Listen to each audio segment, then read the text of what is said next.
जय हिंद दोस्तों, स्वागत है आपका अपना study platform Saroj selection point पे। तो दोस्तों फिर आज एक बार हम प्रैक्टिस सेट लेके आए हैं। यानी कि आप लोग जानते हैं कि दिसंबर 14-15 दिसंबर को आपका सीटेट का एग्जाम होने वाला है। उसी को देखते हुए आज हम सोशल साइंस यानी कि एसएसटी के सामाजिक विज्ञान के महत्वपूर्ण क्वेश्चन आप लोगों के सामने लेके आए हैं। ये वे महत्वपूर्ण एसएसटी के क्वेश्चन हैं जो भी बच्चे पेपर टू की स्पेशली तैयारी कर रहे हैं पेपर 2 की, तो उसके लिए बहुत ही ज्यादा रामबाण साबित होने वाला है। ये जो क्वेश्चन मैं लेके आया हूं, ये पिछले 15 सालों से लगातार सीटेट के एसएसटी के एग्जाम में बिल्कुल इनसे क्वेश्चन बार बार रिपीट हो रहे हैं और सबसे ज्यादा बार रिपीट हुए हैं। संभवतः आगे भी आपको देखने को मिलेंगे। तो अच्छे से इन सभी के सभी क्वेश्चन को पढ़ेंगे। क्वेश्चन शुरू करने से पहले चैनल पर नए हैं तो चैनल को सब्सक्राइब करें, लाइक करें, अपने दोस्तों तक भी शेयर करें। चलिए दोस्तों जल्दी इन सभी के सभी महत्वपूर्ण एसएसटी सामाजिक विज्ञान क्वेश्चनों को खत्म करते हैं। क्वेश्चन नंबर 1 की ओर जाते हैं। क्वेश्चन नंबर 1 क्या कहता है? अर्थशास्त्र के अनुसार मौर्य काल में उत्तर पश्चिम भारत के लिए प्रसिद्ध था। तो क्या प्रसिद्ध था? अर्थशास्त्र के अनुसार मौर्य काल में उत्तर पश्चिम भारत के लिए प्रसिद्ध क्या था? कपास था, सोना या बहुमूल्य चांदी एवं तांबा या कंबल? तो दोस्तों कंबल, ठीक है, याद रखेंगे। जी हां, कंबल बिल्कुल राइट आंसर है। तो कंबल बहुत ही प्रसिद्ध था, ठीक है। अर्थशास्त्र के मुताबिक मौर्य काल में जो सबसे प्रसिद्ध था वो था कंबल, ठीक है, याद रखिएगा। इस सभी क्वेश्चन दोस्तों बार बार रिपीट हुए हैं, तो अच्छे से सभी को क्वेश्चनों को अच्छे से डीपली तरीके से पढ़िएगा और नोट डाउन करते रहिएगा। चलिए अगला क्वेश्चन क्या कहता है?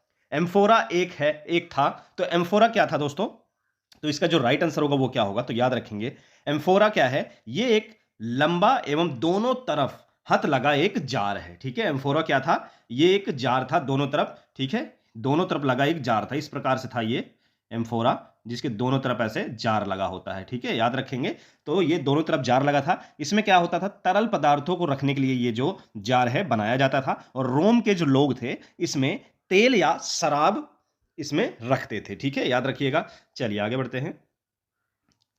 अगला क्वेश्चन क्या कहता है? रोमन साम्राज्य में काली मिर्च की इतनी मांग थी कि इस को डैश नाम से बुलाते थे। तो काली मिर्च को किस नाम से बुलाते थे रोमन साम्राज्य में? तो याद रखेंगे दोस्तों, इसका जो राइट आंसर होगा वो होगा काला सोना, ठीक है, याद रखिएगा। ऑप्शन डी काला सोना क्या है? बिल्कुल राइट आंसर होगा, ठीक है, याद रखिएगा।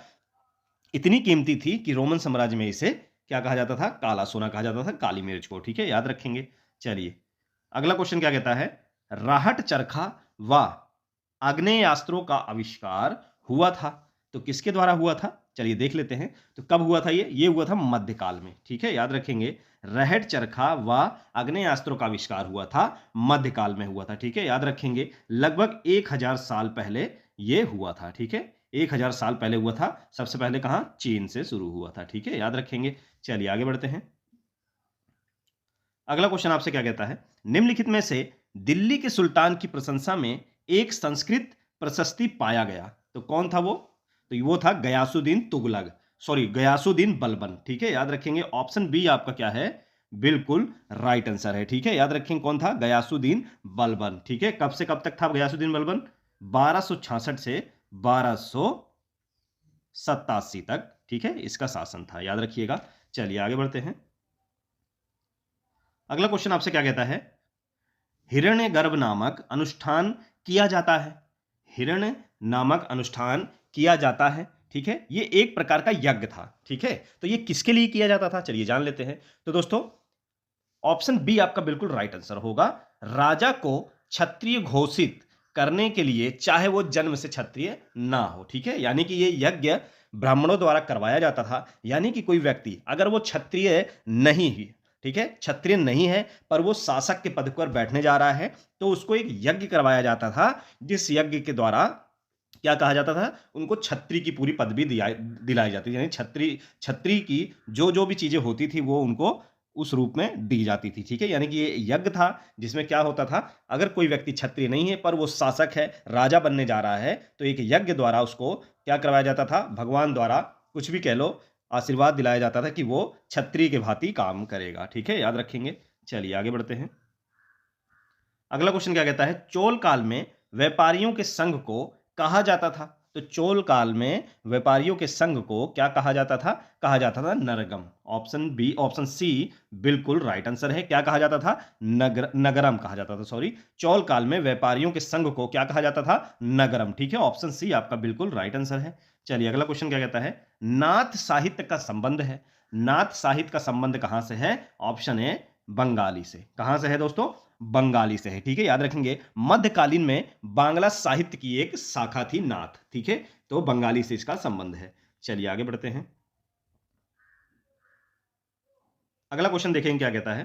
खान अब्दुल गफ्फार खान ने उत्तर पश्चिम सीमांत में शक्तिशाली अहिंसक आंदोलन चलाए जिसे डैश के रूप में जाना जाता है। तो खान अब्दुल गफ्फार खान ने जो उत्तर पश्चिमी सीमांत पर आंदोलन चलाए तो उसका क्या नाम था, याद रखेंगे खुदाई खिदमत गार आंदोलन। ठीक है, ऑप्शन सी आपका क्या है, बिल्कुल राइट आंसर है। तो खान अब्दुल गफ्फार ने कौन सा अहिंसक आंदोलन चलाया, खुदाई खिदमत गार आंदोलन। ठीक है, याद रखेंगे ये आंदोलन कब चलाया गया, तो ये चलाया गया दोस्तों 1929 को। ठीक है, याद रखेंगे। तो खुदाई खिदमत गार आंदोलन, इसका मतलब क्या है, ठीक है, तो इसका हिंदी में मीनिंग क्या था दोस्तों, भगवान के सेवक। क्या था, भगवान के सेवक। खुदाई खिदमतगार का मतलब होता है भगवान के सेवक। ठीक है, याद रखेंगे। चलिए अगला क्वेश्चन देखेंगे क्या कहता है। कांग्रेस द्वारा पारित पूर्ण स्वराज 1929 के संघर्ष की प्रस्तावना के बाद डैश को स्वतंत्रता दिवस मनाया गया। कब मनाया गया था स्वतंत्रता दिवस, ये तब मनाया गया था 26 जनवरी 1930 को। ठीक है, यानी कि कांग्रेस द्वारा जब पूर्ण स्वराज 1929 के लिए संघर्ष की प्रस्तावना के बाद जो मनाया गया स्वतंत्रता दिवस मनाया गया 26 जनवरी 1930 को। ठीक है, याद रखेंगे। चलिए आगे बढ़ते हैं। अगला क्वेश्चन क्या कहता है। बिग बियर एक उदाहरण है, तो किसका उदाहरण है, ये एक तारामंडल है। ठीक है, याद रखिएगा बिग बियर उदाहरण है एक तारामंडल का, याद रखेंगे। मोस्ट इंपोर्टेंट क्वेश्चन है, कई बार पूछा गया है। चलिए अगला क्वेश्चन देखेंगे क्या कहता है। अगला क्वेश्चन आपसे कहता है पृथ्वी से चंद्रमा का केवल एक ही भाग दिखाई पड़ता है क्योंकि, पृथ्वी से चंद्रमा का केवल एक ही भाग दिखाई पड़ता है क्योंकि, क्या कारण है, चलिए देख लेते हैं। तो इसका कारण है दोस्तों, चंद्रमा का दूसरा भाग केवल दिन के समय पृथ्वी की ओर होता है, यानी कि ऑप्शन ए की ओर जाएंगे हम। तो ऑप्शन ए बिल्कुल राइट आंसर है। क्या होगा, चंद्रमा का दूसरा भाग केवल दिन के समय पृथ्वी की ओर होता है। ठीक है, ऑप्शन ए बिल्कुल राइट आंसर है। चलिए आपका प्रैक्टिस सेट है ये, रोज डेली आपको सीटेट का प्रैक्टिस सेट मिलेगा दोस्तों। आप हमारे साथ जुड़े रहिए, नए हो तो सब्सक्राइब जरूर करिए, नोटिफिकेशन के लिए आप बेल आइकन को जरूर दबाइए क्योंकि रोज डेली हम सीटेट की अगर तैयारी कर रहे हैं तो दोस्तों बहुत ही कम समय बचा है। दिसंबर में 14-15 तारीख को आपका एग्जाम होना है, तो बिल्कुल यहां पर आपकी अच्छे से तैयारी कराई जाएगी। आप हमारे साथ जुड़े रहिए, रोज डेली आपको सीटेट से संबंधित महत्वपूर्ण क्वेश्चन और वीडियो और क्लासेस और प्रैक्टिस सेट देखने को मिलता रहेगा। चलिए क्वेश्चन की ओर चलते हैं फिर। पृथ्वी अपने अक्ष पर घूमती है, ठीक है, पृथ्वी अपने अक्ष पर घूमती है, तो किस तरफ घूमती है, किस दिशा की ओर घूमती है अपने अक्ष पर, तो पृथ्वी अपने अक्ष पर घूमती है दोस्तों पूर्व से पश्चिम की ओर, यानी कि ऑप्शन सी बिल्कुल राइट आंसर है। पृथ्वी अपने अक्ष पर अपने केंद्र पर घूमती है। ठीक है, याद रखेंगे पूर्व से पश्चिम की ओर घूमती है। जब पृथ्वी अपने अक्ष पर जब घूमती है ना दोस्तों, तो क्या होता है, एक दिन पूरा कंप्लीट हो जाता है, यानी 24 घंटे कंप्लीट हो जाते हैं। ठीक है, याद रखिएगा, बहुत ही इंपॉर्टेंट पॉइंट है, इसको भी नोट डाउन करेंगे। पृथ्वी जब अपने अक्ष पर घूमती है तो 24 घंटे यानी कि एक दिन पूरा हो जाता है। ठीक है, याद रखेंगे। चलिए आगे बढ़ते हैं। अगला क्वेश्चन क्या कहता है। जैसे जैसे हम पूर्वी गोलार्ध से पश्चिमी गोलार्ध की ओर जाते हैं, देशांतर रेखाओं का आकार क्या हो जाता है, घट जाता है या बढ़ जाता है। ठीक है, याद रखेंगे। तो जैसे जैसे हम पूर्वी गोलार्ध से पश्चिमी गोलार्ध की ओर जाते हैं तो हमारा जो आकार होता है दोस्तों वो क्या होता है, वो होता है घट जाता है। ठीक है, याद रखेंगे क्या हो जाता है, घट जाता है, आपको याद रखना है। ठीक है, घट जाता है या कम हो जाता है। ठीक है, घट जाता है या कम हो जाता है, याद रखेंगे। चलिए अगला क्वेश्चन आपसे क्या कहता है। पृथ्वी दिन कहलाता है, तो कब पृथ्वी पर दिन कहलाता है, यानी कि एक दिन कब कहलाता है, तो याद रखेंगे इसका जो राइट आंसर होगा दोस्तों वो होगा पृथ्वी द्वारा, ऑप्शन सी, पृथ्वी द्वारा अपने अक्ष पर घूमने में लिया गया समय। जैसा कि मैंने आपको इससे पहले वाले क्वेश्चन में बताया, पृथ्वी जब अपने अक्ष पर पूरा चक्कर लगा लेती है तो उसको कहते हैं एक दिन या 24 घंटे पूरा हो जाता है। ठीक है, याद रखेंगे। और एक चीज है, पृथ्वी की जो धुरी है दोस्तों वो कितने डिग्री मतलब झुकी हुई है, तो वो 23.5 डिग्री झुकी हुई है। ठीक है, जिसको 23.5 लिख के आता है। ठीक है, याद रखेंगे। तो 23.5 डिग्री झुकी हुई है पृथ्वी। ठीक है, याद रखेंगे। चलिए आगे बढ़ते हैं। अगला क्वेश्चन क्या कहता है। विषु के दिन सूर्य की सीधी किरणें पड़ती हैं, तो कब पड़ती हैं, विषु के दिन या विषुवत के दिन सूर्य की सीधी किरणें पड़ती हैं, तो कहां पड़ती हैं, तो याद रखेंगे भूमध्य रेखा। ठीक है, कहां पड़ती हैं, विषुवत रेखा पर या भूमध्य रेखा पर। ठीक है, याद रखेंगे विषुवत रेखा या कहां पड़ती है, भूमध्य रेखा पर। ठीक है, याद रखेंगे भूमध्य रेखा भी ऑप्शन में लिख के आता है, ठीक है, विषुवत रेखा या भूमध्य रेखा याद रखना है आपको। एक चीज और नोट डाउन करिएगा दोस्तों कि विषुवत के दिन यानी कि विषु या विषुवत के दिन जो दिन और रात होता है, ठीक है, याद रखेंगे, दिन और रात होता है बराबर होता है, ठीक है, यानी कि 12 घंटे का दिन 12 घंटे का रात, ठीक है। सिर्फ वो 2 डेट होती है पूरे साल में। कौन कौन सी डेट होती है जिसमें दिन और रात बिल्कुल बराबर होते हैं, 12 घंटे की रात होती है, 12 घंटे का दिन होता है। वो डेट कौन सी है? 2 डेटें हैं। एक होती है 21 मार्च, ठीक है, एक होती है 21 मार्च, एक होती है दोस्तों 23 सितंबर, ठीक है, सितंबर, ठीक है। 21 मार्च और 23 सितंबर को क्या होता है, दिन और रात बराबर होते हैं, यानी कि 12 घंटे का दिन 12 घंटे का रात होता है। ये 2 डेटें आपको याद रखनी है, मोस्ट इंपोर्टेंट है। चलिए आगे चलते हैं। अगला क्वेश्चन क्या कहता है, अटलांटिक महासागर में अनेक पोताश्रय एवं पाटन है, क्योंकि किस कारण? क्योंकि संयुक्त राज्य अमेरिका एवं यूरोप के बीच भारी मात्रा में समुद्री व्यापार होता है। ऑप्शन ए दोस्तों बिल्कुल आपका राइट आंसर होगा, ठीक है, याद रखेंगे। तो संयुक्त राज्य अमेरिका एवं यूरोप के बीच भारी मात्रा में समुद्री व्यापार होता है, ठीक है, याद रखेंगे। चलिए अगला क्वेश्चन, दुनिया की सबसे लंबी पर्वत श्रृंखला कौन सी है? तो दुनिया की जो सबसे लंबी पर्वत श्रृंखला है दोस्तों वो है एंडीज पर्वत, ठीक है, याद रखेंगे, एंडीज पर्वत है, याद रखिएगा, क्या है? एंडीज पर्वत, बिल्कुल राइट आंसर है। चलिए आगे बढ़ते हैं। अगला क्वेश्चन कहता है, भारत में उष्णकटिबंधीय वर्षा वन पाए जाते हैं। तो ये जो 4 ऑप्शन है इनमें से अंडमान निकोबार द्वीप समूह पर उष्ण कटिबंधीय वर्षा वन पाए जाते हैं, ठीक है। हालांकि और जगहों पे पाए जाते हैं, उड़ीसा हो गया, पश्चिम बंगाल हो गया, पर ऑप्शन में हमारे 4 ऑप्शनों में हमारे एक ऑप्शन ऐसा है जहां पर ये वन पाए जाते हैं, बाकी मध्य प्रदेश, हिमाचल प्रदेश, राजस्थान में नहीं पाए जाते हैं, ठीक है, याद रखेंगे। चलिए अगला क्वेश्चन क्या कहता है, लौटते मानसून के समय आर्द्र पवनें बहती हैं या पवनें, ठीक है, इसको सही कर लेंगे, पवनें बहती हैं, आर्द्र पवनें बहती हैं, कहां बहती हैं, किस तरफ बहती हैं दोस्तों? तो याद रखेंगे समुद्र से स्थल की ओर, ठीक है, समुद्र से स्थल की ओर आर्द्र पवनें बहती हैं। कहां से? समुद्र से स्थल की ओर, याद रखेंगे। चलिए अगला क्वेश्चन आपसे क्या कहता है, निम्नलिखित में से किसे पृथ्वी को क्या फेफड़ा कहा जाता है? निम्नलिखित में से किसे पृथ्वी का फेफड़ा कहा जाता है, ठीक है, याद रखेंगे, मोस्ट इंपोर्टेंट है। तो ये कहा जाता है दोस्तों ब्राजील के उष्णकटिबंधीय सदाबहार वन। ये कहां पर है? ब्राजील का अमेजन, ठीक है, अमेजन जंगल में, ठीक है, याद रखेंगे, ब्राजील का जो अमेजन जंगल है, अमेजोन जंगल है, ठीक है, याद रखेंगे, तो उसे कहा जाता है, ठीक है। एक चीज और, पृथ्वी का फेफड़ा इसे किस लिए कहा जाता है दोस्तों?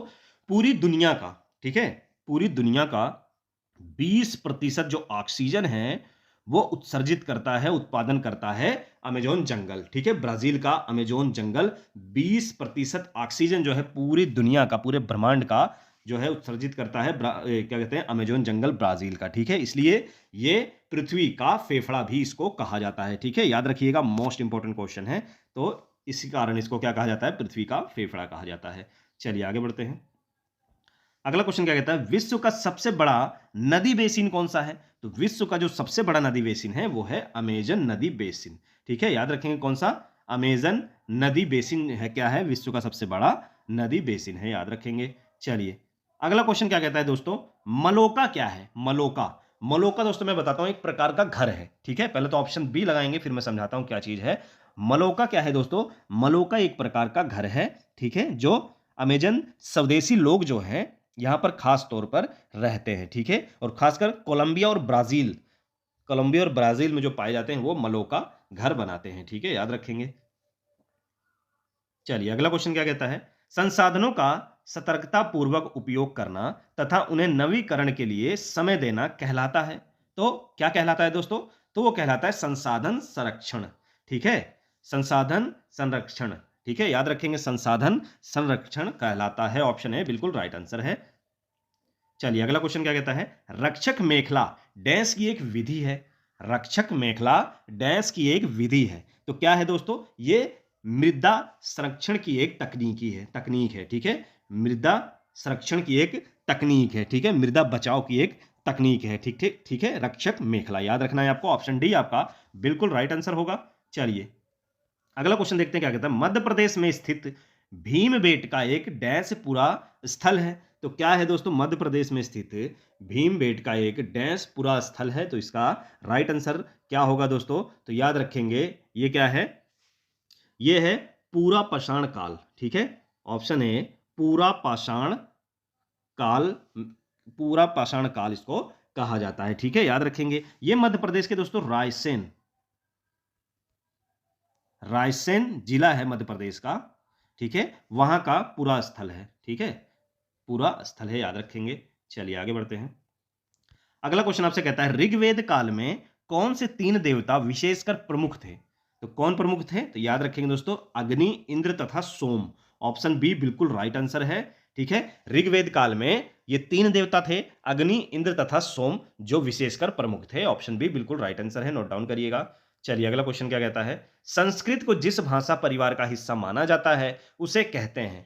ठीक है, संस्कृत को जिस भाषा परिवार का हिस्सा माना जाता है उसे क्या कहते हैं, भारत यूरोप। ठीक है, भारत यूरोप कहा जाता है। ठीक है, ऑप्शन के अकॉर्डिंग आपका राइट आंसर है। यह हिंदी और यूरोपीय भाषा का परिवार है। ठीक है, हिंदी प्लस यूरोपीय भाषा का क्या है, परिवार है। ठीक है, याद रखेंगे। चलिए आगे बढ़ेंगे। अगला क्वेश्चन हमारा क्या कहता है, किस स्थान पर मृतक को प्रायः उत्तर की ओर सिर करके दफनाया जाता है। किस स्थान पर मृतक को प्रायः उत्तर की ओर सिर करके दफनाया जाता है, तो कौन है, इनाम गांव। ऑप्शन ए बिल्कुल राइट आंसर है। ठीक है, कहां, इनाम गांव में। ठीक है, ऑप्शन के अकॉर्डिंग आपका ये क्वेश्चन भी कई बार पूछा है। ठीक है, अच्छे से नोट डाउन करिएगा, इनाम गांव। ठीक है, याद रखिएगा। तो दोस्तों मैं बार बार आप लोगों को बता रहा हूं, आप हमारे साथ जुड़े रहिए। नए हैं तो चैनल को सब्सक्राइब करिए, बेल आइकन को दबाइए, ताकि रोज डेली इंपॉर्टेंट और इंटरेस्टिंग वीडियो यानी कि आपके सीटेट एग्जाम के लिए मिलती रहे, उसकी नोटिफिकेशन आपको सबसे पहले पहुंचती रहे। मैं रोज डेली इंपॉर्टेंट प्रैक्टिस सेट लेके आऊंगा आपके सीटेट के एग्जाम के लिए। आप सीटेट की पूरी तरह से यहाँ पे तैयारी कर सकते हैं। हमारे साथ ऐसे ही जुड़े रहिए और अच्छे से दिल लगा के सारी वीडियो को अच्छे से डीपली तरीके से पढ़िए। चलिए, बुद्ध द्वारा लालसा व इच्छाओं की तृष्णा को निम्नलिखित में से क्या बताया गया है। क्या बताया गया है, क्या शब्द यूज किया गया है, तन्हा शब्द यूज किया गया है। ठीक है, याद रखेंगे। ये एक पाली है, पाली भाषा का शब्द है। कौन सी भाषा का शब्द है, पाली भाषा का एक शब्द है। ठीक है, याद रखेंगे। तो इसको, इसका मतलब क्या होता है, अर्थ क्या होता है, इसका अर्थ होता है दोस्तों लालसा हो गया, प्यास हो गया, चाहत हो गया। ठीक है, ये सब शब्द जो है इसको यूज किया जाता है, यानी कि तन्हा का ये अर्थ है। ठीक है, याद रखेंगे। तो आपका राइट आंसर होगा ऑप्शन सी, तन्हा बिल्कुल राइट आंसर। ये थे दोस्तों टॉप 30 क्वेश्चन सीटेट एग्जाम के लिए, सामाजिक विज्ञान एसएसटी के सामाजिक अध्ययन है। अच्छे से पढ़िए दोस्तों, वीडियो को शुरू से अंत तक देखिए, अपने दोस्तों तक भी शेयर करिए ताकि उनको भी इंपॉर्टेंट टॉपिक का हेल्प मिल सके। ऐसे जुड़े रहिए, प्यार दिखाते रहिए। पढ़ने में मजा आया हो तो लाइक जरूर करिएगा, सब्सक्राइब करिएगा, अपने दोस्तों तक भी शेयर करें। चलिए दोस्तों, फिर मिलेंगे नेक्स्ट वीडियो में एक अच्छे और मोस्ट इंपॉर्टेंट टॉपिक के साथ। तब तक जय हिंद।